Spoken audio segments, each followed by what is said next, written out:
everybody. It's Allie, and welcome to our Y&R Chat for Sunday, May 31st, 2020, Villains Week. I love this. I think Villains Week has probably been my favorite theme so far. Well, except for the Catherine Chancellor theme week. But that theme is pretty much unstoppable and untoppable. But as far as theme ideas go, I really think Villains Week was a lot of fun. We had a lot of good ones to choose from. I guess I just like villains. I have an affinity for the people who challenge our main characters and who bring us lots of drama, and sometimes they even get redeemed. These were 5 pretty good, strong choices, and I want to know from you, who was your favorite this week? YRChat.com. Let's kick it off with a poll for the week. Who was your favorite villain? We had David, Isabella, Kevin, Sheila, and Sarah. Yes! I mean, they're all good, and I feel like Sheila Carter would probably have to be my overall favorite villain, but my favorite villain of the week had to be, hands down and hands up and hands crushed into a tiny little cube, David Kimball. Whoa! How about a hand for David Kimball? Come on, folks. Can somebody give this guy a bloody hand? He lost his pretty gruesomely. Ooh, I am so glad that we got to see that 1991 episode, because my whistle had been wet when we saw the masquerade ball several weeks ago, and this was the climax to that story. I just wish we could have seen Danny and Cricket and Nina getting shot in the maze by David, because he one by one shot them all, thinking that he was shooting them dead, when in reality it was Diane who replaced the bullets of the gun. I think the maze would have been something cool to see. I've never seen it, but hey, I was not complaining to see that trash compactor scene. Wow. I mean, this was a fascinating time in Y&R history to me. Maybe because it was just before I started watching, so it had all of the elements that drew me into the show in the first place, but these stories are still kind of new to me. David Kimball was masquerading on a daily basis as this man named Jim Adams, and he was married to Nina's mother, Flo, and he was plotting to kill Nina so that Flo would inherit Nina's money, and then surely he was also planning to then turn around and kill Flo and get all the money for himself. What a plan! Watching this episode now and looking at Flo Webster, who I did see on the show. I believe she was on the show when I had first started watching. I had seen her before, but she never moved my needle ever before when I've seen her until this episode, because she was fantastic. The actress's name was Sharon Farrell, and she was so good as the grief-stricken mother, desperately trying to believe that her new husband was not the person who killed her daughter, but obviously she didn't know him very well. She didn't even live with him, apparently. But, I mean, this revelation that the man who she married was not who she thought he was, she was howling and crying and snotting all over the place. And then when it was revealed that her daughter was indeed alive, she was losing it. It was an Emmy-worthy performance, if you ask me. I think That was a very good actress, Sharon Farrell. Ooh. I still don't entirely get how she fell for David Kimball's tricks. Like, how was he hiding those awful scars from her? That part I don't know. But those scars, they were horrific. I mean, they were revolting. It was good makeup, for sure. Because, looking at the word killer carved into his forehead, and not only that, but like he had also these other scars on his cheeks, and then his chin was all mangled up. Blah! Those scars, just purely looking at that, was making me writhe around in my seat while I was watching the episode. David Kimble must have been a very good actor himself to have pulled the wool so far over Flo's eyes. And not only was I impressed with her, but I was big time impressed with the actor Michael Corbett who played David. I had never seen him live and in action before, but he really had a compelling personality. He just oozed evil, and I could see how he would make a very good con man because he was oddly charming. When he turned on the charm, it was there, but then when it was in private or as his plan was being revealed, you could see what an evil man he was. I just would be very interested to see more of David Kimball's story from beginning to end, like before he got trash compacted. He trash compacted himself pretty good, didn't he? He smushed himself right up into a tight little nugget, didn't he? A tight little David Kimble nugget. You could almost pick it up and look at it and say, oh, look at this cute little David Kimble nugget. It's all here, right here, all gooey and red. Oh, pretty gory for daytime, huh? I mean, I was not expecting to see the bloody hand. I had no idea that was coming. I mean, nothing in my book, my Y&R book, had prepared me for that. I didn't know we saw the aftermath. I mean, I kind of had the idea that we saw him sort of trying to get out of the trash compactor, but I didn't know we were going to see the result. And I audibly gasped when I saw the blood. And woo! I mean, woo! That was something else. And it all happened so quick, too. It was over and done so fast. David was like running from the cops, and he says, hey, cool, all right, a trash chute. I'll just jump down into here and then hop out of the trash bin and then be on my way. Easy peasy, right?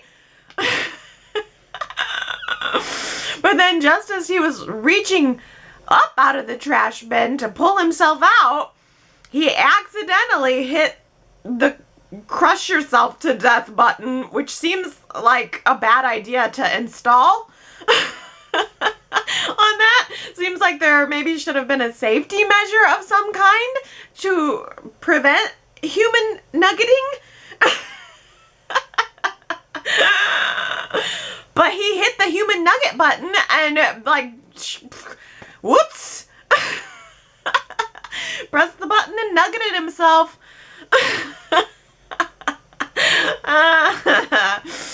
Oh my goodness. Oopsie. I think that was the best part of the whole story, though. The fact that in the end, the villain wasn't killed by the victims like we see a lot of the time. Like, and also the villain didn't just fall off the cliff by accident or something. No. David Kimble did this to himself. In the end, the villain's greatest victim was himself. Tracy, lying in bed for an entire episode, just sweetly and patiently praying that she would have a healthy child and that she would have her husband with her to help raise a family. I mean, that was the essence of soap opera in those days. I remember that essence. Tracy just there in the bed with Mamie by her bedside. I always liked Mamie, and watching these classic episodes has given me an even greater appreciation for her. She was the mother of the Abbott household after Gina left. I mean, here we are coming like back full circle to some stuff. None of John's other girlfriends were doing his child raising. No, Dina abandoned the family, and Mamie was the one who was there helping to raise his family. And I was really touched by the bedside conversation that happened between Tracy and Mamie. It read to me as if they were mother and daughter. Oh, I wish that the Abbotts would decide to track Mamie down. Like, after all this time and after everything that's gone on with Dina and her Alzheimer's, and maybe even after Dina passes away, I wish that the Abbotts would decide to get in touch with the woman who actually raised them. Tracy especially had no real relationship with her biological mother. So wouldn't it be fantastic if it was Tracy's idea to get in touch with Mamie? Like, she would suggest that? That'd be great. Ugh. I know there were a couple of different Mamies, but the one that we saw, I can't remember her first name. I think it was maybe Veronica. But the one we saw on the 1991 episode, that's the Mamie I'd like to have back. She was great. And Beth Maitland was great. I mean, Beth Maitland played her part with just such a quiet dignity. I was just really impressed with her there. And yet I was also so saddened seeing how much she wanted her child, how much she loved that child before it was even born, and then knowing what would become of that child later. Knowing the love, but also the pain that Tracy would experience when Colleen was unfairly killed off by Y&R in 2010, I think it was. I hated that they killed Colleen, and I hated that they left Tracy with another heartbreaking decision. She had to then decide to donate Colleen's heart to Victor of all people. Oh my goodness. Just seeing sweet Tracy there and knowing what she was about to go through, and then taking it a step further to today where she's gone through so much and yet she's one of the most well-adjusted people on the show. It just makes me love her so much more. I think I am ready for a Tracy Abbott theme week.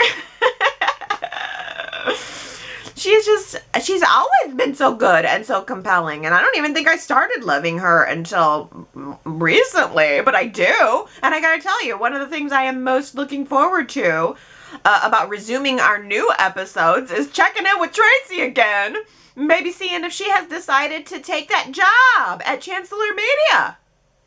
Back in 2003, Christine was home one night just trying to take a lovely bubble bath. I noticed that she had some pink Himalayan bath salts there around the edge of her tub. Very nice.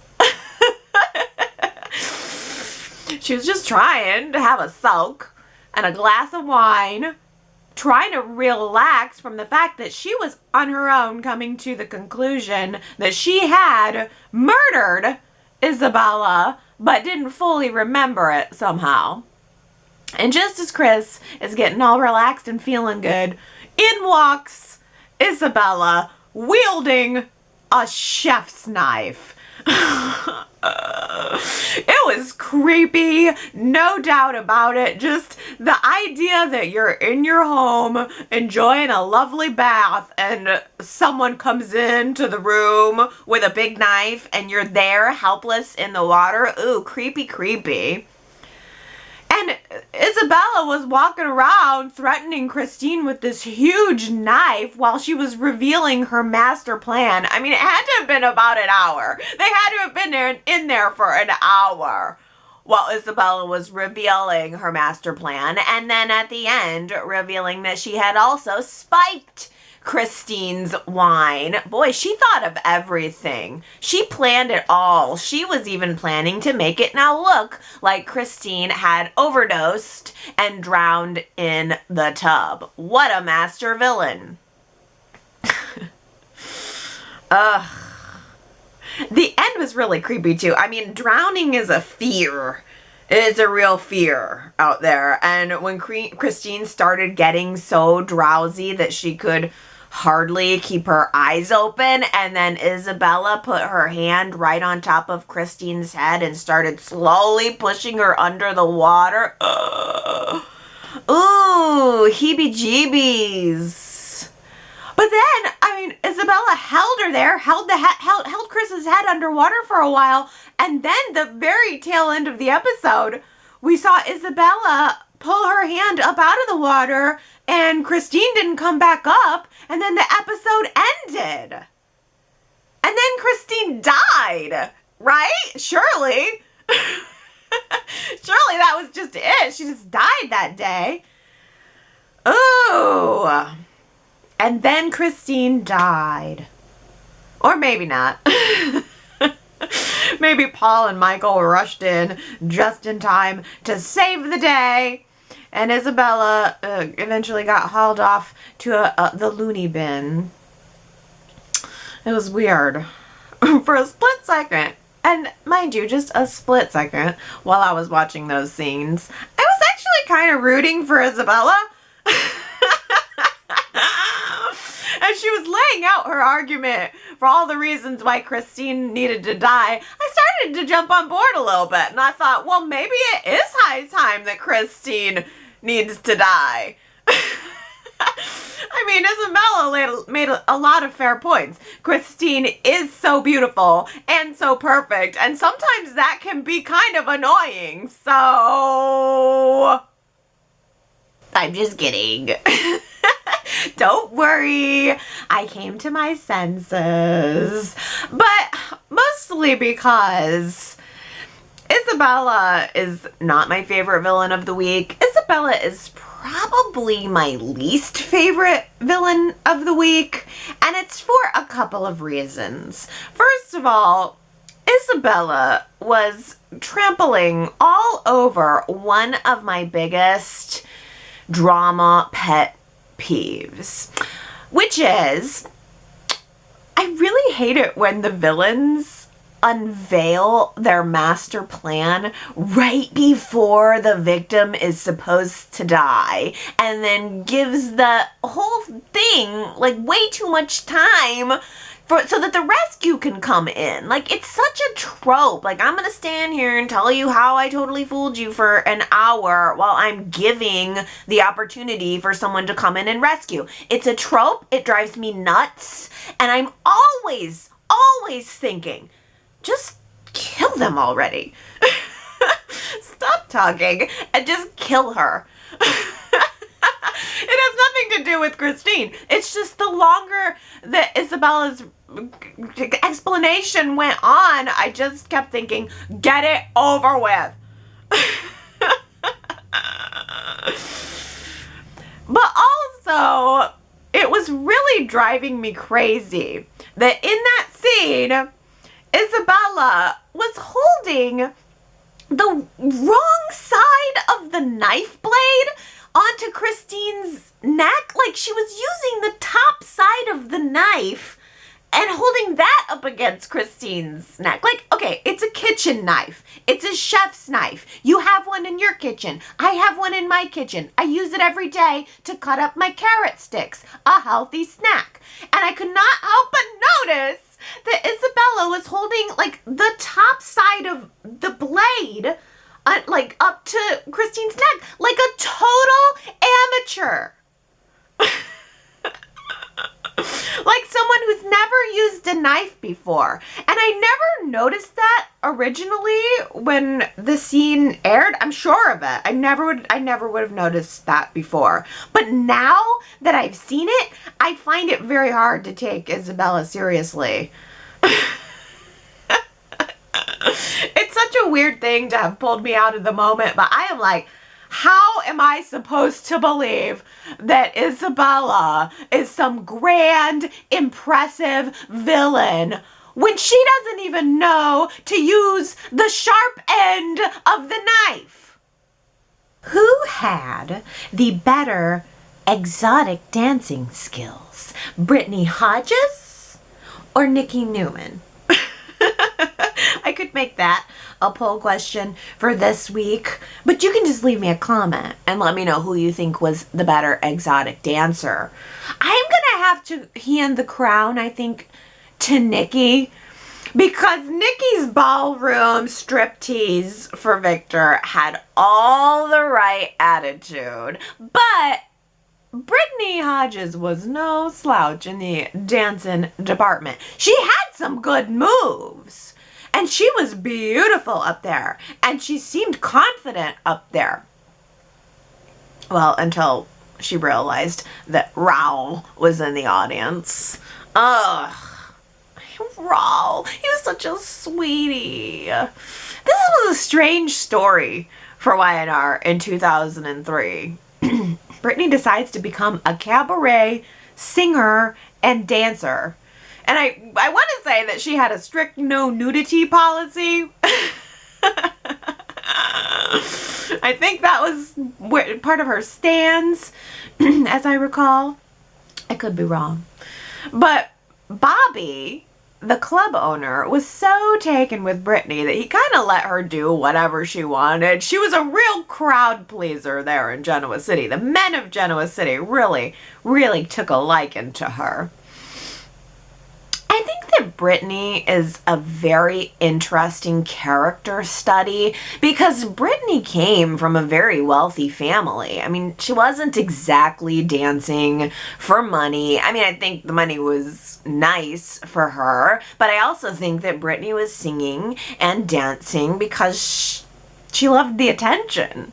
And as time went on, I think she started to feel proud about it, and she was putting a lot of passion and creativity into her performances, and yet the people in her life could not understand why she would want to be doing this. Not Raul, and especially not her father, who, by the way, was there one night with some business associates of his and discovered that his daughter was on stage. Ooh, ooh, ooh. I don't know if this story held up for me over the years. I think I probably would have been a little more creeped out by it if it was airing today, because the way that Bobby gave Brittany the necklace, like he was kind of lavishing gifts on her, I don't know, while she was in a relationship with Raul, it was a little yucky. But then again, if I'm honest with myself, Bobby was a little yucky. I really liked the actor. I thought that he was charming. I thought that he was a little different than your typical soap opera dude. So I gave him some leeway. But in retrospect, I wish that Brittany and Bobby would have had a happier ending, because the glitz and the glamour of the club turned very dark and very desperate when Brittany became a victim of Bobby's mob ties. As we talked about last week, Brittany was electrocuted by the pole and scarred for life on her face. And then after that, she got pregnant and she was scared for her life. Scared and scarred for life. Oof. The Brittany Hodges story of 2003. I wonder whatever became of the Bayou / Marcinos / Marilyn's. Is that club still around? Maybe somebody should buy it up. Maybe we should see how it plays today in 2020. See how a cabaret club works out in Genoa City. You could do a little something different. A little bit. Burlesque clubs are kind of still a little bit popular. Maybe we should give it another shot and have a burlesque club. What do you think? What do you say? Who should run it? Who should run our 2020 version of Bayou? I mean, they'd have to call it the Bayou. They would want to take it back to its original form. They would call it the Bayou for sure. So who should run it? As if I need to ask. Billy. Once again, in a single week, we flashed forward just a few months. We went from Tuesday to Wednesday, from August of 2003, just skipped over a couple months into October of 2003, when Sharon was hosting an art gala at the Newman Ranch. I have got to take a moment to appreciate that elaborate set.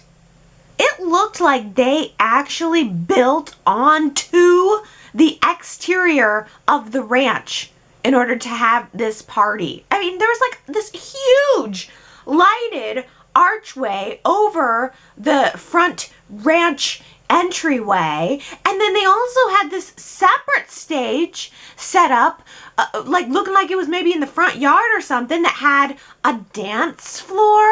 They had another section that had outdoor seating. They had a gazebo. Wow. And that's not even to mention how beautifully the inside of the ranch was decorated. It was so gorgeous, so stunning. Sharon really went all out for this event, for this party that she was hosting at Nikki's house. Not only if they would have had some food to eat, that would have been better. I'm starving. Can we get some food? I've been drinking for hours. Can we get a little something in our stomachs, Sharon? Oh, gosh. Maybe Nikki sabotaged it. I don't know. She might have, though. Nikki looked so incredible at that gala. I mean, Nikki probably had not eaten in days. Did you see her tiny little waist? Oh my goodness. And she was wearing that bold green dress with the deep V-neck, and she had a huge diamond necklace just like dangling down the middle of her chest. Wow, Nikki. Best dressed for the Art Gala 2003, Nikki Newman. No contest. Worst dressed for me was Sharon. Could she not have picked a ball gown or something? She was just wearing a long flowy top, like a top with these long flowy sleeves, and then a pair of dress slacks. Come on, Sharon. You are going to have to step up your fashion game if you're going to be competing with Nikki in the hostessing department. I guess Sharon needed to be more practical with her outfit choice because she was busy hostessing. But still, like, those sleeves would have been dipping into everything. It was just all wrong. I'll never let Sharon live down that bad outfit decision she made in 2003. I barely remembered it, honestly, but I am pulling from memory. I want to say that it was Victor's suggestion to let Sharon try hostessing this event, and Nikki didn't like it, but Sharon had overheard Nikki talking about a secret that she was keeping from Victor, which was that Abby was his biological child. So that secret was on the verge of coming out there. I mean, Ashley was very prominent in the story in 2003 because we had Abby's paternity secret on the front burner, but we also had Ashley involved in a car accident. Ashley was pregnant almost to full term, and she got in the car one night. She was going to see Victor to stop him from doing something or other to Jabot. I think he was calling in a huge loan or something, but Ashley got into this car accident while she was pregnant, and her son, Robert, was stillborn. It was very dark and very sad. Ashley had a complete mental breakdown, like believing that that baby was still alive. I vividly remember her carrying around that blanket and thinking there was a baby in it for a while. Ugh. Oh, poor Ashley.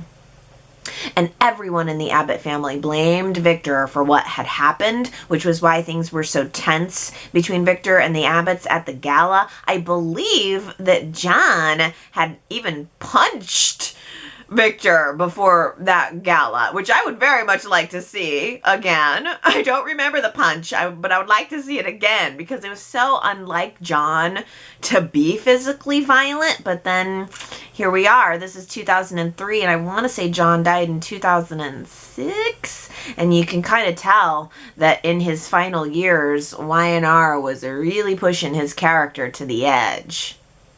The biggest bombshell of that gala for me, though, was what in the heck was going on between Lauren and Raul? I have no memory about this whatsoever. I had to go back and look it up. Raul was in college. He was working at Lauren's boutique. I mean, these were the Glow by Jabot days, or maybe just slightly beyond the Glow by Jabot days, but all of the Glow by Jabot branding was still in Lauren's boutique. And so Lauren and Raul came into each other's working environment, and she noticed that he was all heartsick over Brittany. But, I mean, Lauren is amazing, so obviously Raul was attracted to her. And one night Raul had a glass of wine and he got a little loose and he kissed Lauren. And when she stopped by the next night to check on him and see if he was okay, he did it again. There was more than one wine kiss between Raul and Lauren. And that's why he was making the comment at the gala about the fact that he was nursing his one glass of wine. Because the last time he was drinking his glass of wine, he was also letting his lips lead him around, and the lips led him right to Lauren. Crazy! But Lauren liked it, let's be clear. Like, she was liking it. She was totally into Raul and reciprocating. Okay, weird. It was brief. It was brief, but there. Ooh, that was weird. And it was also weird to see Lauren at that party with Raul while Michael was at that party with Victoria. And Lauren was commenting to Nick about how Michael was maybe a little shady, approaching her with a potential bribe on Victor's behalf. So Michael and Lauren are at this party separately, having no idea that they were about to get pulled into each other's lives. It's just hard at this point for me to think about Lauren and Michael ever not being together. They're such an oddly staple couple of the show, and they're one of my favorites, and so I just can't imagine them not together. How could she be kissing up on Raul when Michael was he was there, he was floating around? Y&R had to have been surprised when those two got together, and that it was such a chemistry explosion, and that the fans actually liked it. It was great. But I digress. The art gala episode was a real gem. There was a lot of story going on at that event. I couldn't even possibly cover it all. There was so much crossing over and intersecting and overlapping, and that's exactly the reason why I love big events and galas and stuff like that. Because in many ways, I was more fascinated in that episode by the art gala than by the villain. Gina Roma had enough vodka in that restaurant to burn the whole place down. Shit! Bottles of vodka, cases of vodka, drums of vodka, freaking buckets of vodka that Kevin was just splashing around. Whole place went down with vodka. Oh my goodness, poor Gina. That was the end of her restaurant in 2003. That was the last time anybody saw it intact. Kevin Fisher burned it to the ground. And although Gina got the insurance money out of it, she decided not to rebuild the restaurant. She chose instead to take a hostessing gig at the newest restaurant in town, the Genoa City Athletic Club. Oh my goodness, that was the beginning of the end of Gina on the show, period. For sure. Like, her losing her restaurant was just the beginning of the end. She wasn't around all that much after that. Oh my goodness. Kevin locking Colleen in a freezer while dousing the whole place in vodka, getting ready to set it on fire. That gave me some real anxiety. I mean, multiple anxieties going on right there. Like the trapped anxiety and then the burning in a fire anxiety. That was so much for me. And probably because there was something about that act that felt much realer, much more real than some of the other villainous acts. Because Kevin wasn't somebody's evil twin. Kevin wasn't there like revealing some impossibly elaborate master plan. Kevin was just there committing a murder. He was just straight up getting ready to murder Colleen. And Colleen didn't even know what had happened to her. She was just in the freezer desperately begging for help, and that feeling of being trapped and desperate just really translated for me and made me very anxious. She was rescued, of course, by JT, but Kevin totally got away with it. Kevin Fisher has never paid for that crime, and in fact, he never paid for the statutory rape of Lily either. Okay, that's the bigger villainy for me. Like, I don't know, having my own daughter now just completely changes how I view that story. I saw it at the time, but rewatching it now and just thinking about Lily being my little girl was the real terror for me. I mean, rewatching the scenes between Neil and Lily and him trying to talk to her, and not getting through, it made me terrified. That was terrifying. Because this was a very real story of a lot of young people in, like, the early 2000s. The internet was just starting to gain real prominence as becoming the place where everybody was, and it also became a very convenient tool for sexual predators. And Kevin Fisher was one of them. A child predator? Yuck! He was hanging out in teen girl chat rooms, which is where he found Lily. He preyed on Lily, pressured her to have sex with him, gave her chlamydia, and then tried to kill her best friend when the best friend was calling him out about it. Yuck. Yuck. He was doing this to more than one girl, too. Get that. Colleen and Lily's other friend, Sierra, who I actually do remember, they both figured out that Kevin was meeting other girls at the park, preying on them, too, probably spreading that chlamydia around. Ew! Ugh. And Lily was so young and so naive, and she didn't feel close enough to her parents at that point, so she fell victim to all of this. I mean, Lily was over there thinking that Kevin was her boyfriend. But he was just preying on young girls on the internet. Ew. Ew. That is so, it's all so real. It's too real. It's too real.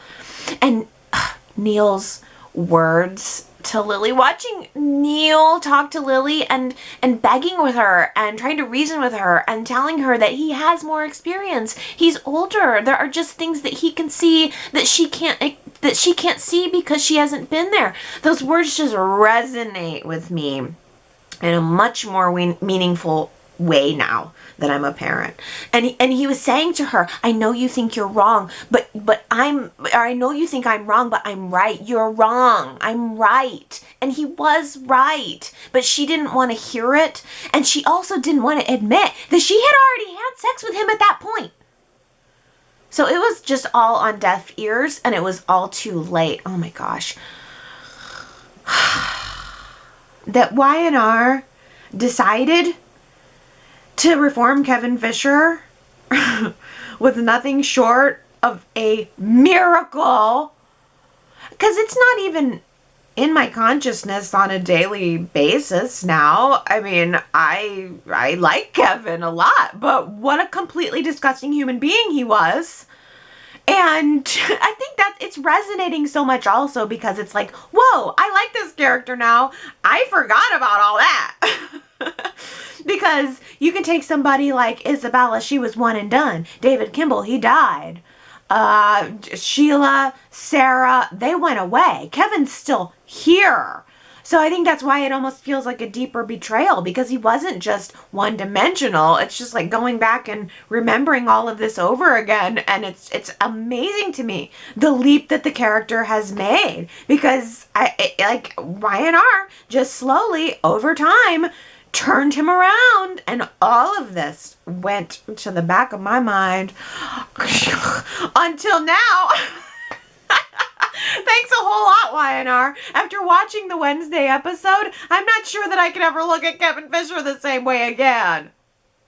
I've been saying that I'd like to see the Y&R episode where Michael is tunneling into Christine's apartment, but then again, maybe I don't.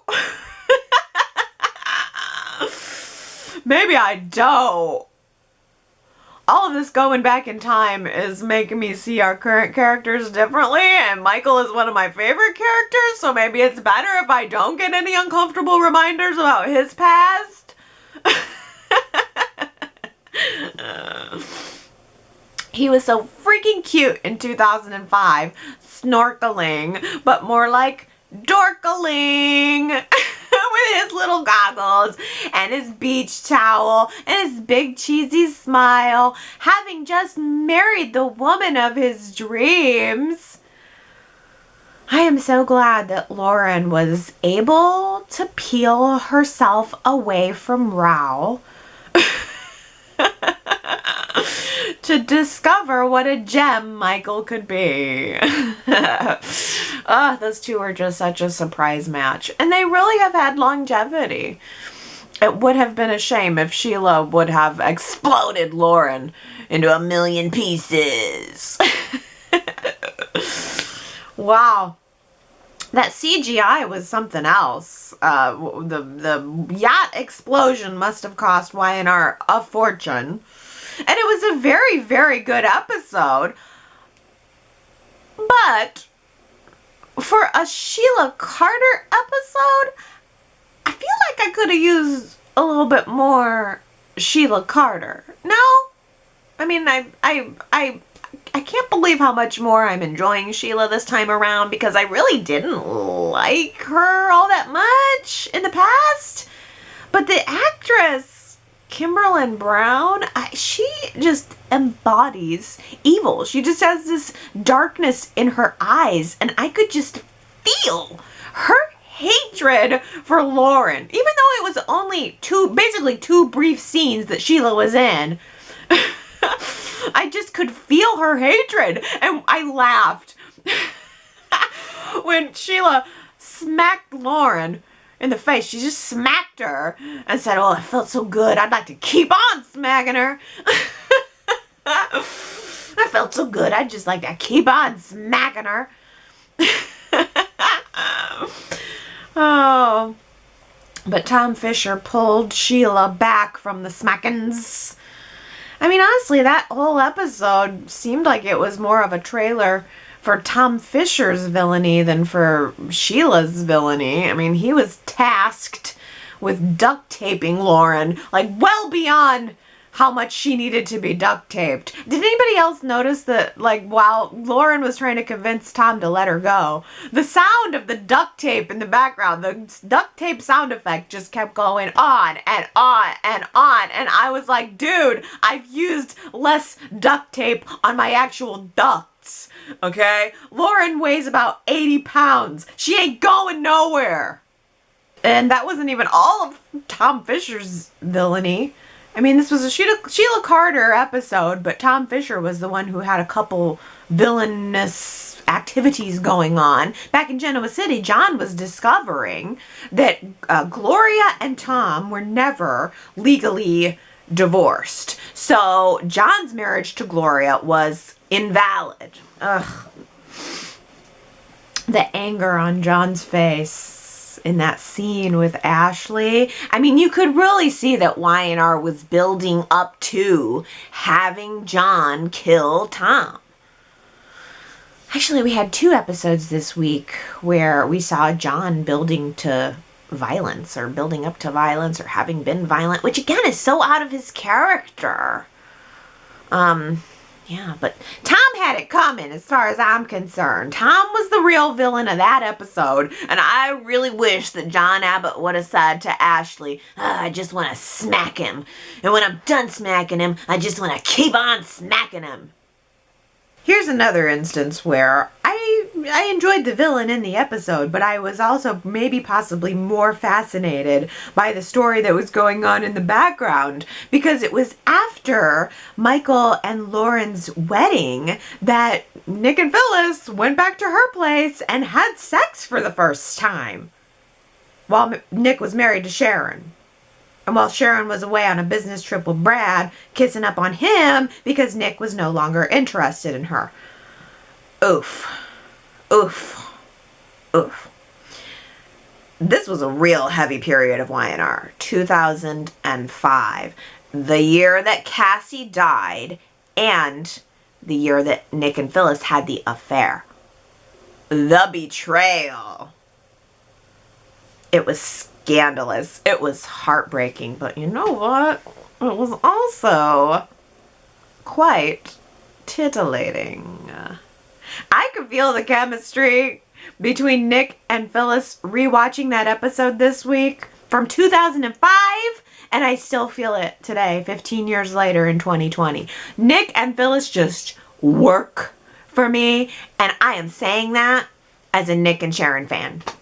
There's just something there. And it was a real conflict for me at the time, too, because on the one hand, I hate Nick for pulling away from Sharon after they lost their child. But on the other hand, I also can't deny the appeal of Nick and Phyllis either. It was just so naughty. It was so naughty and appealing in that naughty way that I don't want to admit. But that I'm admitting publicly to all of you right now.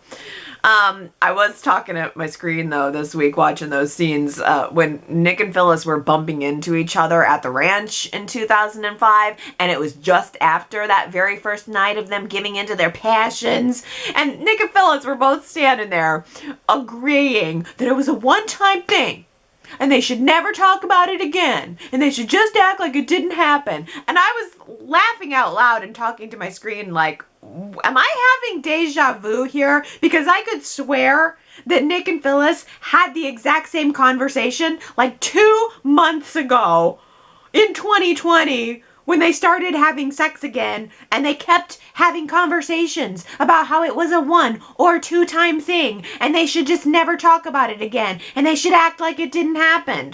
I mean, these two have a format, like they have a cycle. It goes sex, sex, sex, sex, sex, sex, sex, heartbreak, breakup, sex, sex, sex, sex, sex, sex, sex, and it's all just going to go around in a circle, and you better believe it's going to happen again. Happened in 2005, it's going to happen again in 2021.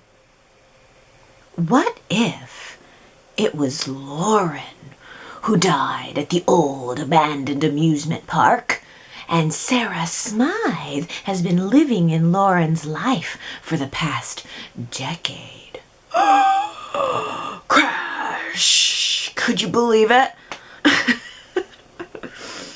I know. Y&R told us that it was assuredly Sarah who died because there was some mark on Sarah's arm that Phyllis noticed days before, but I don't care. You never know. Anything's possible. They could go back and rewrite this if they wanted to. I mean, there were count them, two imposter storylines going on in Genoa City at once. What was this, 2010? 2 imposter storylines at once?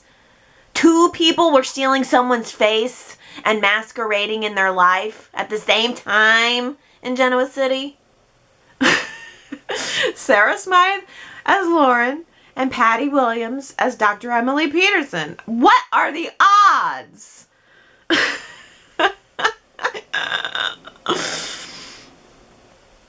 I think that the Carnival episode might have been my favorite episode of the week. Not necessarily my favorite story, not necessarily my favorite villain, but I think it was the overall strongest episode. The abandoned Carnival theme was really visually striking, and I thought that the scenes on the carousel were especially beautiful.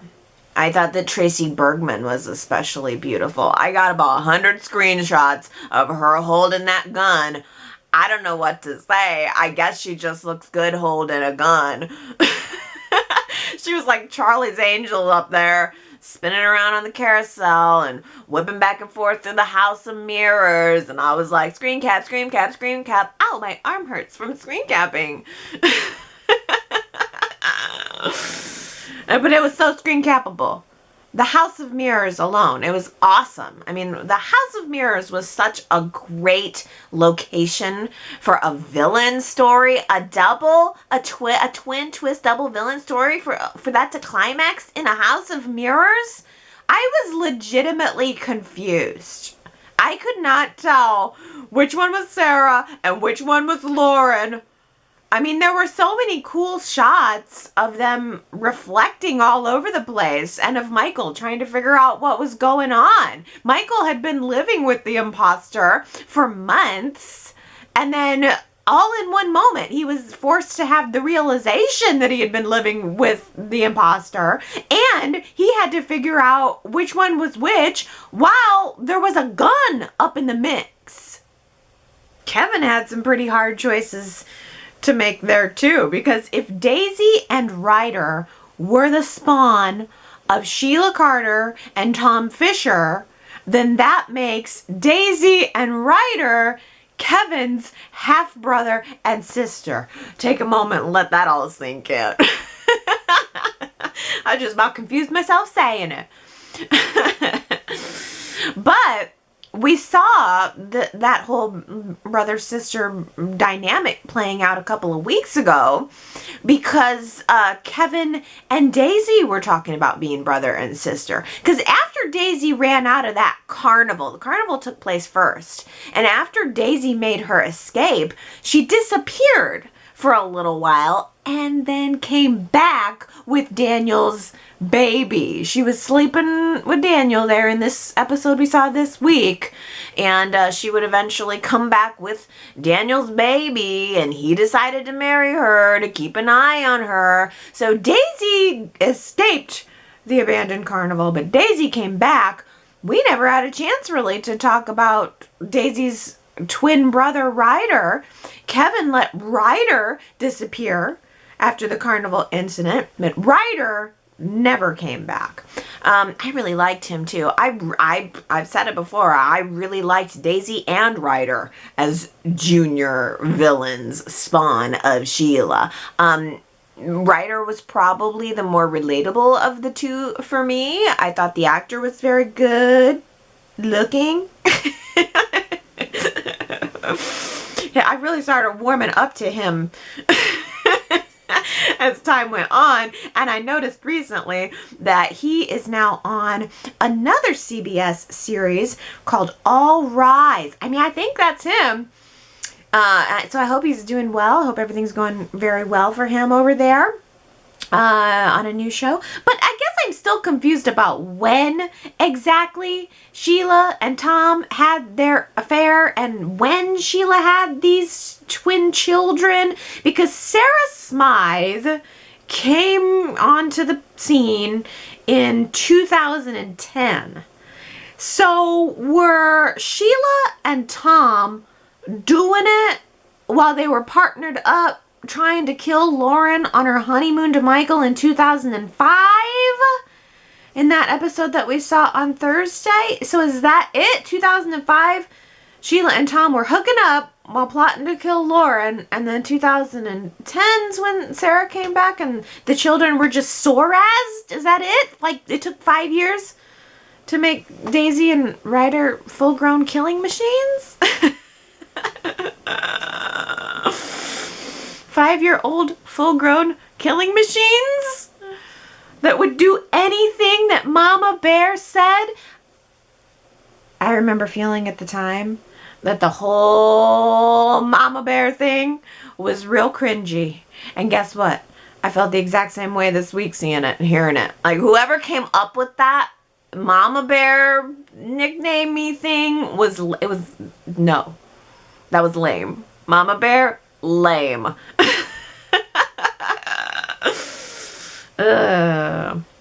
But I guess Sheila was so obsessed with getting revenge on Lauren, that's how much she hates her and wants to keep slapping her, that Sheila had these babies. She had her twin babies, and then she dumped her twin babies off onto her twin sister Sarah.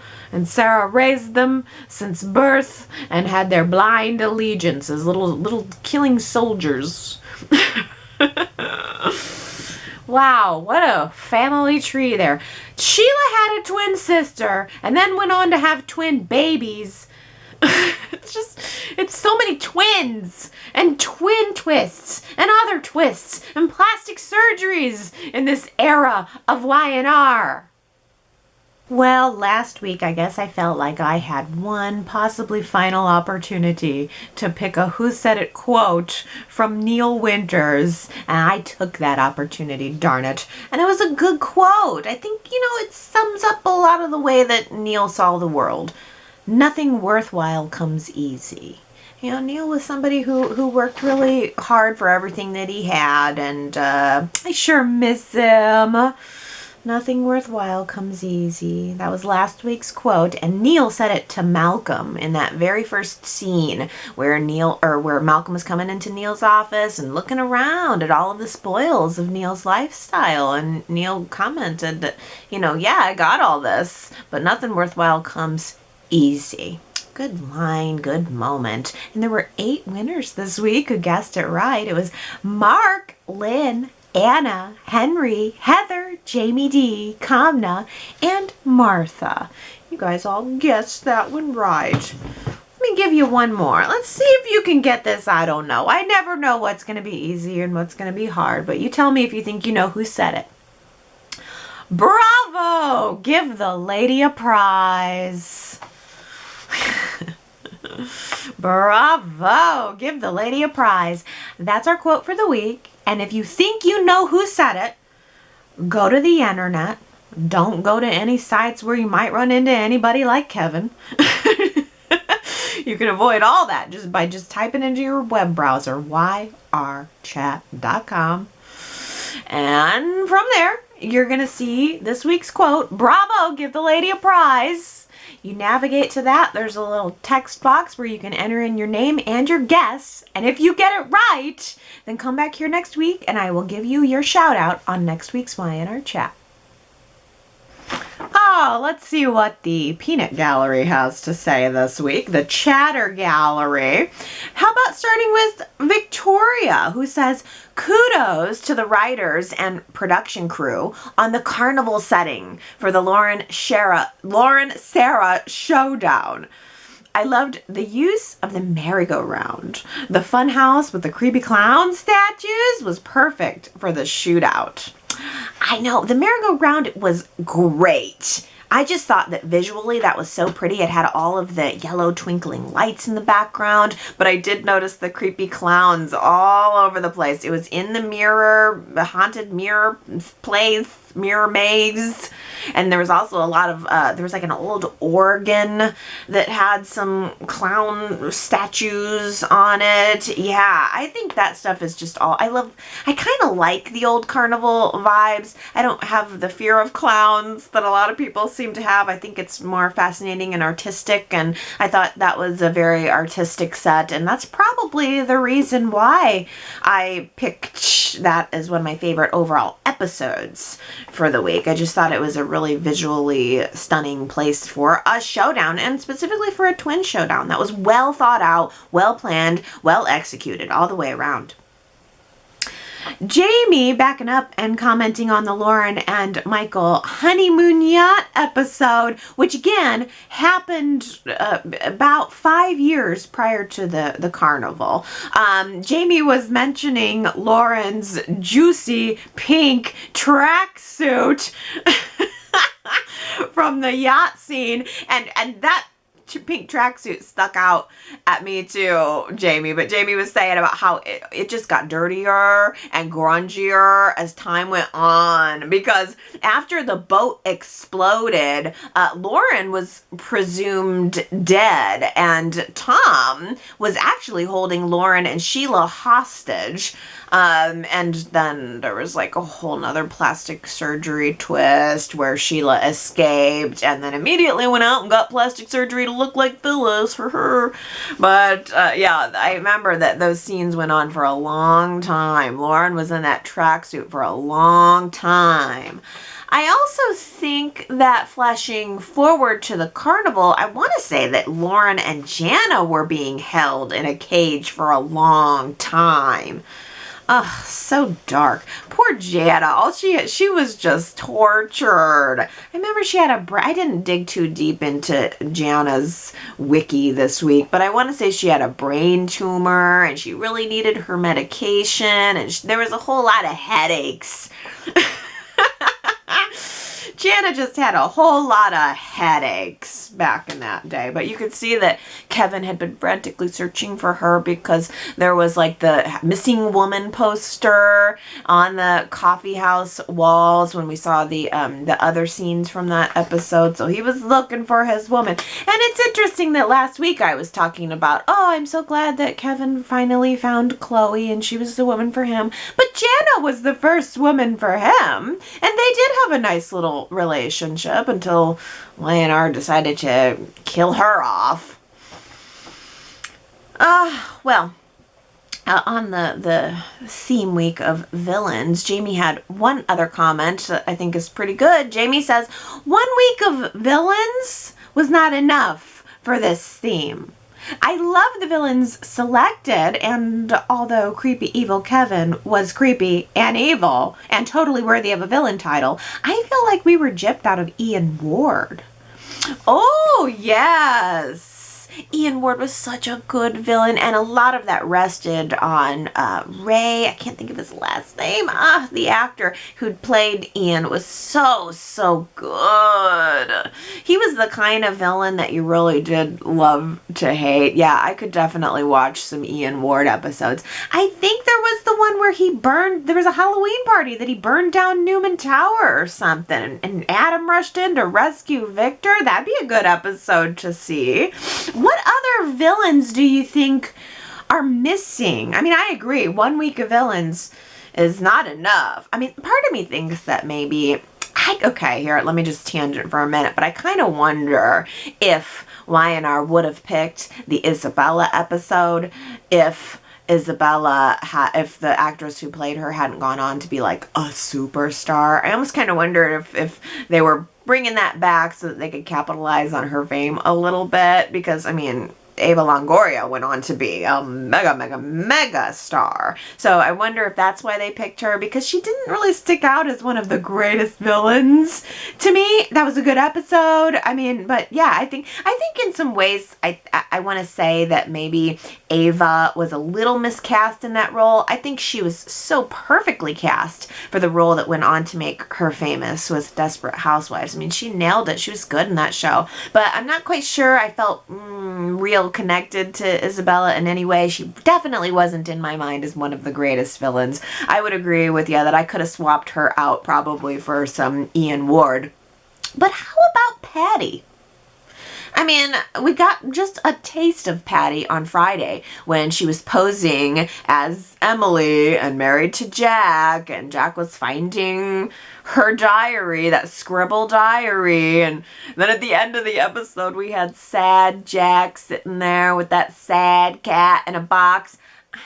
I almost forgot about the whole cat thing, Patty's obsession with cats. I hated that. I mean, it's just, that was too cheesy for me. That was a bridge too far. But I did like Stacey Haddock as Emily. I thought that she was very good. I mean, I just really liked that actress a lot. But you know what? I mean, Patty as a villain, it rests a lot with that newer iteration of Patty with Stacey Haddock. But I would really honestly like to see the original Patty Williams. She's become such a legendary character, and they really used her and they ran with her as a way to cause trouble, and they made her this villain. But she wasn't always exactly that. I mean, I'd like to see Patty in the 80s, like before the plastic surgery twist, like back when she shot Jack. I'd like to see what led up to her having her breakdown. I mean, I think she would be someone good to maybe not necessarily include in Villain Week. I mean, maybe that episode I'd like to see not in a Villain Week, but I think that would be a good one. We're not getting any 80s episodes. None. I mean, we are still from the 90s, and now we're up to 2010. The episodes are getting newer, but they ain't getting any older. Superplex about Stacey Haddock saying that she is or was one of the best actors or actresses on the show. Yeah, Superplex, I'm so glad that you felt that way about Stacey, because I really liked her too. And she went on to play another kooky character on Days of Our Lives. I mean, I'm not sure if Susan qualifies as a villain, but she was definitely unhinged. She's unhinged, and I think Stacey Haddock plays that very well. But I enjoyed her just as Emily, just as the doctor, just as someone who became a match for Jack. I mean, Jack has had a hard time with love. But, I mean, in a way, Stacey Haddock reminds me of Michelle Stafford a little bit. They both play that type of role very well. And so I think she fit very naturally into being Jack's woman, because I think that Phyllis was very good at being Jack's woman. So they were a really good pair. I don't quite know why Y&R got rid of her. It's a good question. Daisy says, Friday's episode made me wonder if Theo might be Jack and Patty's son. He could have had a difficult life and blames Jack for it, and he might want to get revenge against Jack by going after Kyle. Something like that would explain Theo's behavior to me. Ooh, yeah, I mean, that could definitely twist in there, because we've had the whole DNA test and everything, and that could be the reason why he tested. Or I don't know how they'd explain it. I don't know. They come up with something to explain it, but I kind of like that idea. I wonder what cues the writers are going to take from having all of these classic episodes now out into the new fan consciousness. I mean, it's going to be impossible to now pick up with our new stories, whenever in the heck that's going to be, and not think about these classic episodes and not relate it back to the older past characters. So I tell you, I would love it if Josh Griffith was sitting at home watching these classic episodes and taking notes and deciding to incorporate that into the direction of the show moving forward. I would not be unhappy at all if he just said, all right, everything we were doing before Corona, scrap it. We're doing this now. And it may mean some good and it may mean some bad, but I am up for a directional change, 100%. I mean, what do you think about that? Do you feel like you're just going to be able to pick right back up into a story that, like, nothing happened? I mean, are you thinking that we're just going to go right back to where we were? Or will Y&R maybe take this as an opportunity to just start fresh and maybe incorporate some of the things that we've learned? I like that idea. I mean, it's a whole new world. Let's take what we've learned from these classics and incorporate it. Well, speaking of Jack, next week is going to be Abbott family theme week. I didn't jump for joy at this, and it's not that I don't love the Abbotts, but I do, because I do love the Abbotts, but I feel like we get a lot of Abbotts normally. The Newman family, we get a lot of. The Abbott family, we get a lot of. I don't know. It's not, I guess at this point, it's not as much about the theme. It's about what episodes they pick. And I am curious to see what episodes they're going to pick for that. Oh, Jamie says, not sure why, but Ashley was giving me major Judith Light vibes on Wednesday. Judith Light. Oh, okay, so now I did not know that Judith Light was on One Life to Live. I think of her from Who's the Boss, because I'm an 80s kid that grew up on 80s TV. Judith Light.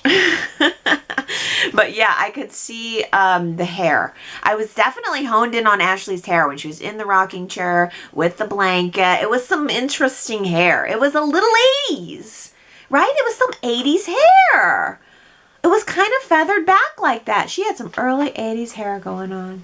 Truth. All right. Well, next week is going to be all Abbott families. But let's take a step back real quick here and talk about our last favorite family, the Winters family. Last week I asked you guys, who's your favorite member of the Winters family? First place goes to Drusilla. I have to say that's how I voted too. Second place, pretty close vote, was Neil. Yes, we love Drew and Neil. Followed by Malcolm, then Lily, and bringing up the rear, Devon. Wow. Devon got the least number of votes. I don't know why, but I feel a little surprised about that. Victoria says this was a hard poll. My vote is for Drusilla. I'm a shoo-in for the sassy ones. I loved Drew's personality early on, and as time went on, she developed many emotional depths.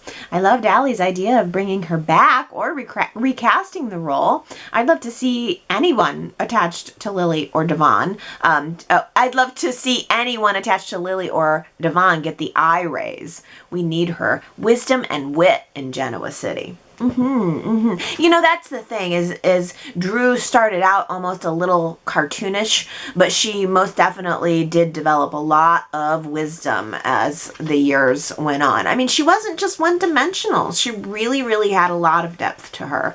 I keep thinking back to that scene at the rec center with Devon where she told him luck is a whole lot of hard work. I think I will probably never forget that. I love that line. I love that moment. Kamna says, I mean, sure, it might be because Kristoff is gone and we all miss him so darn much. But the thing about Neil is that he's so wonderful, so stable, so corny, so wise. I simply could not get enough. Oh, yes. I mean, I think Neil probably would have been my second choice vote, too. I love that you mentioned that he's stable, corny, and wise. Because stable and wise is I mean, yes, absolutely part of his character, but he was pretty corny too. We don't want to forget that because he was fun. He was fun too. Lynn 4283 votes Devon, Allie. I'm surprised that Devon got the least number of votes. There's a part of me that really thought maybe it would have been Lily. I mean, wow, Devon was last. He probably would have. I would have put them in the order of Drew, Neil, Malcolm, Devon, Lily. Yeah, but I like Devon now. He's a good character. Gary says it is amazingly hard to vote on a favorite Winters. Here's my deal. I want to say Devon, but it would be so wrong to go against Neil. Forget dying. Neil has longevity appeal, wit, and charm quotient. Drusilla, especially the early Drusilla, is completely awesome. So pretty and great trying to procure a boyfriend for a double date with Nathan, not to mention an irresistible criminal past. But that makes me want to vote for her too. I like Lily, but have no trouble throwing her under the bus for this poll. Malcolm I've never cared for, and all of these factors considered, I feel an obligation to cast a vote for Neil. That's Neil Winters. Yeah. I think I was expecting a lot of people to have no trouble not voting for Lily, but she got more than Devon. Yeah, Neil has longevity appeal. He's just he's had some side steps along the way, but a lot of the time Neil was just a really solid good guy character. Kind of like Paul, in a way. Just not everybody is going to be a villain. Not everybody is going to be the most dramatic. Not everybody can be a Drew. So you need the Neils there to balance everything out. And Christoph sure did a good job of that. Superplex says, even though the episodes selected for this retrospective did not reflect the importance of this character, I still selected Neil. He was the heart and soul of the Winters family, the true north, the moral compass, the bedrock upon which all of the family's trials and tribulations sought refuge. Without him, there would be none of the others. Oh, yeah. Oh, that's really well put, Superplex. Oh, he was the heart and soul of the Winters family. I'm glad that they did the Winters family tribute week, but as you say, I do kind of wonder about the episodes that they selected. I know it's asking a lot, but I think I would have rather had maybe a clip show. Marianne V says, I voted for Malcolm because he brought some wit and style to the Winters family and some drama too, especially being Lily's biological father. And I loved his tribute to Neil at the funeral. He spoke from the heart. I know, I remember Malcolm's tribute from Neil's funeral. That it was a very impactful soliloquy, and I think also because Shamar was very close with Christoph, that I think a lot of those words did come from the heart. I think he had some really good approval of the script, and yeah, that was very, very memorable. And I like also that you mentioned Malcolm's style. Yeah, I mean he had a little bit of some fashion sense to him, and also just the way he carried himself. Malcolm was unique. Absolutely. Let's see, TB84 voted for Drew, and Lily came in last. But TB84 also says, surprisingly, I like Lily now. I like the current 2020 Lily, working with Billy and stuff. She's much stronger and funnier now. Of course, she's all grown up. Yes, it's so weird. Can you even imagine how long it's been? It just feels like so long since Lily and Billy were working together and she was holding his golf balls. That feels like a whole lifetime ago, doesn't it? Where will we be when we pick back up? I just don't know. Oh boy, well, Superplex says Kevin was the most psychologically unhinged villain of them all. He even makes Victor look good. But Ellen says, I could always see Kevin's horrible, abusive childhood evident in him. It's not an excuse, but he was lashing out, desperate to be loved in his sick way. He still lacks self-awareness and humility, but at least he is focused on positive motives most of the time these days.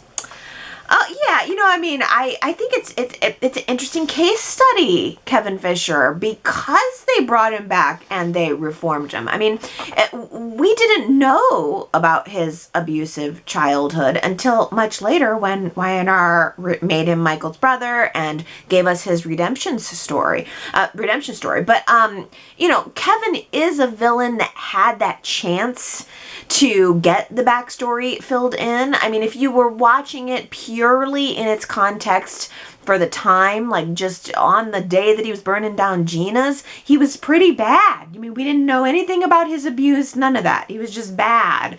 And it was, you know, through the years later that they just slowly fleshed him out. And they slowly said to us, this is a bad guy, but here's why. And they did give us the opportunity to empathize with him and to understand with him because of his abusive childhood. And as you say, not an excuse, but it does give some context. It does give some reasons as to why he was what he was. But he really was able to turn it around. I mean, Kevin is definitely someone who still does some nefarious deeds, but he's doing them at the level that I like him. I mean, he's usually just doing something maybe a little illegal. He's not predatory. Gross. I mean, you know what? There's a lot of characters on the show that are predatory. I think what gets me is the fact that this was child predatory. I mean, what was Lily? 15? Ew. Just no good. No bueno. And she was so naive about it too. It was just so clear that he knew what he was doing. And I was just going back and reading his wiki too. And he was intentionally trying to isolate Lily and to lie to her about her friends so that he could get her alone and do what he was doing with her. There was a willful manipulation of a minor there, and I guess it hits me in a different way now. I mean, when adults do it to adults, I guess it feels, you know, I mean, there's like a tit for tat, you know, I mean, like with some of these villains, it's like, you know, Jack and Victor going at it, you know, there's a lot of bad things going on, but they've both done bad things to each other, and so it's just, I think the scales are probably not quite balanced there, but it's just a whole nother level for me when it's like someone older preying on someone that young as Lily. It just hits my spot. But I'm so glad that he is reformed, and I'm happy to have him on the show right now. I was sad when Y&R cut him a couple of years ago, and then they brought him back, and I mean, honestly, I don't think they've brought him back enough. I could take more Kevin these days. As long as I can now just forget about the incidents. I'm just going to do my best to put that into the back of my mind from here on out. I mean, it's like, what would we have learned about David Kimball if he hadn't been crushed into a little David Kimble nugget? What would we have learned about him that filled in some of his backstory? Because David Kimball was obviously a woman abuser. I mean, though Diane, I don't know anything about her story, but she had all those bruises on her face, so he obviously was beating her. So, I mean, there's some brutal, dark stuff going on with him and his psyche. What if Y&R had chosen not to trash compact him and instead had chosen to bring him back and reformed him in the way that Kevin would? I mean, what would have been told about his past that played into his actions? I think it's an interesting question. Diana says, David Kimball was a real piece of work. I remember when David opened up his phony investment company. He had a button on the floor under his desk, and whenever Nina would sit on his lap, he would step on it to make the phone ring and pretend he was busy. What? So he's got this phony business, and he goes to the trouble of having a button installed on the floor. And whenever he needs the phone to ring, he just pushes the button on the floor and the phone rings. But, okay, that's weird. But then it was whenever Nina would sit on his lap that he chose to use the button to make the phone ring? That has got to be the weirdest villain move of all of the weird villain moves. Okay, well, let's move on to Isabella here, because Ellen says, I clearly remember the sneak attack on Cricket in the bathtub by Isabella. So creepy and violent. It was hard to watch. That knife is huge. Imagine the blood. Suspenseful. Yeah. Well, but does it help, though, knowing that she was, like, not using the knife right? I I guess that took me out of it because it happened pretty early on where she was literally using the top edge of the knife on Christine's neck. And I thought, well, yes, the blade part is still pretty close and I would still be pretty terrified. But it took me out of it for some reason. And I thought, this isn't a great villain. She's not really giving me that suspense if I know that she's just doing it like that, you know? So I guess that pulled me out and helped save me from getting too skeeved out by it. But I mean, yes, if I stop and think about it too hard, then yes, that's horrible, horrible, horrible. So I chose to just go to, I'll find something that helps me not think about how horrible this is. Maybe I can impart that to you. Gary weighing in on the Isabella Christine bathtub face-off. Gary says, Allie, it's not that I don't have cojones, but I feel like if someone was holding a knife at my throat while I was taking a bath, I would pass out from fright before they ever managed to cut me. And I wouldn't want to make any sudden moves like Christine splashing the water on Isabella. I just feel that is a rash move that might have made her angrier than it apparently did. Yeah, the splash move also kind of took me out of the scene, to be honest, because I don't know, it wasn't real good. Christine's out of it. I got to take that into consideration. She had been drugged, but the I'm just gonna splash some water in your eyes thing just didn't seem like a very good way to combat what was going on. But I think at that point it wasn't revealed yet that Isabella had also drugged her. Yeah, I don't think I'd go for splashy in order to save myself. I don't know what I'd do. Probably stand up and try to get out of the tub and then fall and break my neck and die. You know, I think probably I'm not giving that episode as much credit as I should in retrospect, because if you're in the bathtub, you are vulnerable. You're so very vulnerable, and you're as most vulnerable as you can possibly be. And someone comes in at you with a knife and knows how to use it. Let's pretend that the villain knows how to use it. Okay, then it's scary. All right, let's shift out of Villains Week because T. Nicole says, I was not watching at the time that Raul and Brittany were characters on the show, but give me more young Raul. I would do a week of Raul and Brittany. Well, I'm so happy to hear that some people are connecting in with Raul and Brittany, because I certainly did at the time, but I have to say, we are not allowed to do a Brittany and Raul week until we get at least one single episode with Adam in it. Ellen notes, how many weeks of reruns and not one glimpse of Adam Newman? I protest. I know.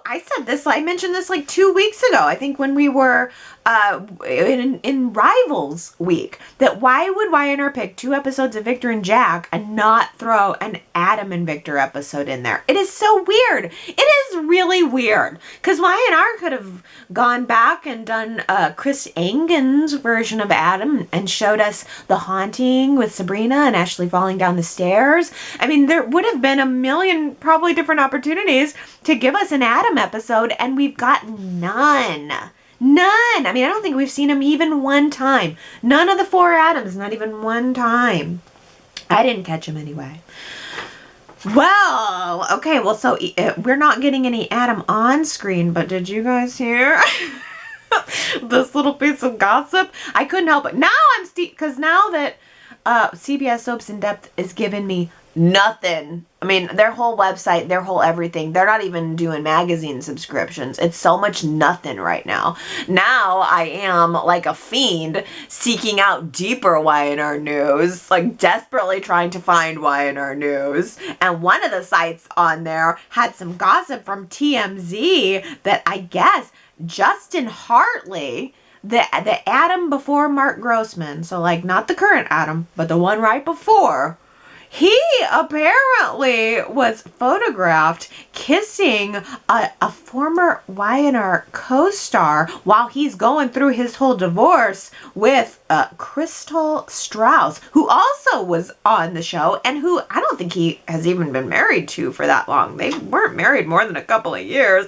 and now they're divorcing. And I guess this week Justin Hartley was photographed doing smoochy smooch face with, what's her name? Hold on. Sophia Pernas. Do you remember her? Marissa. She played Marissa. She was dating Noah for a little while. Ooh, that's pretty darn juicy, because Justin Hartley Justin Hartley played the role of Adam from 2014 to 2016, and I think Marissa was on the show in 2015. So they had to have met on set. Ooh, man, I'm sorry, but that's some good dirt. Is it fake? I don't know. I mean, they had pictures.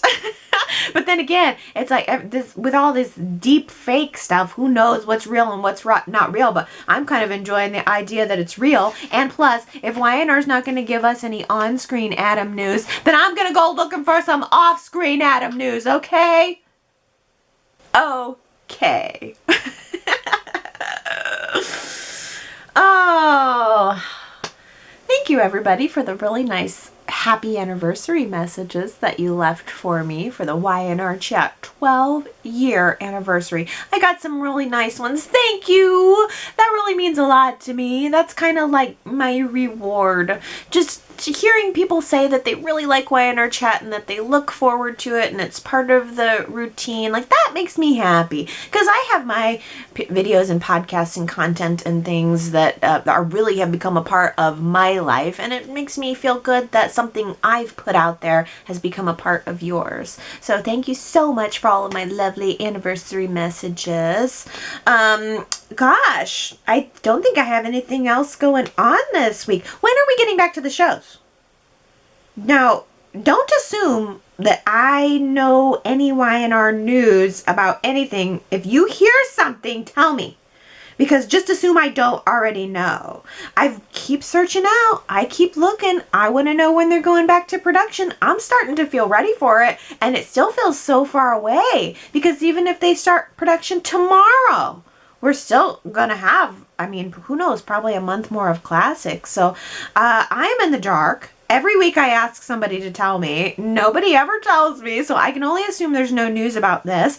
But Illinois just opened back up, not for like dining and stuff, but restaurants are the only thing that's kind of not open.